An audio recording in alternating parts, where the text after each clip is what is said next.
Bowling pins, a blowtorch, grenade replicas, and piles of Swiss Army knives. Just a few of the things travelers have had to give up at Epley Airfield's screening checkpoints. Most of what you see here today is a result of what was being carried in a carry-on bag or on a person. We have a large flashlight back there that's metal. This year, TSA officers in Omaha intercepted 5,000 prohibited items. The most common? Knives. They're small, either pen knives or pocket knives, things like that. And quite honestly, because of that, people forget they have them, or they leave them in a bag and forget that they're in their bag.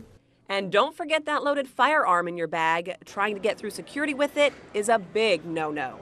This year alone, nationwide, we have intercepted 1,116 firearms. In Omaha, we've intercepted 5 this year. These items here were surrendered in the last 14 days. Ruth Alvarado has worked as a transportation security officer in Omaha for a year. She vividly remembers the day she came across part of a firearm.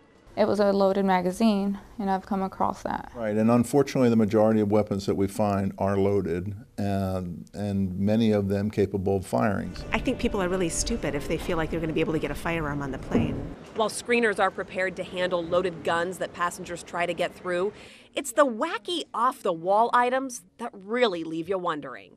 Dog bone, yes. It is considered a dangerous weapon. I mean, we know what it's going to be used for, but it just cannot go through. Even some ladies' fashion accessories get left behind.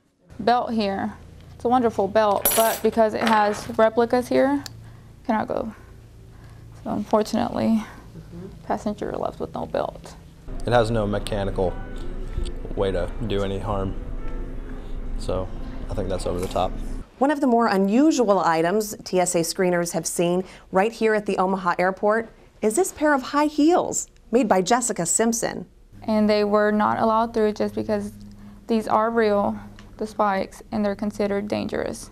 With the holidays upon us, a whimsical trinket seen this time of year, snow globes. But you cannot pack them in your carry-on luggage because of the amount of liquid inside.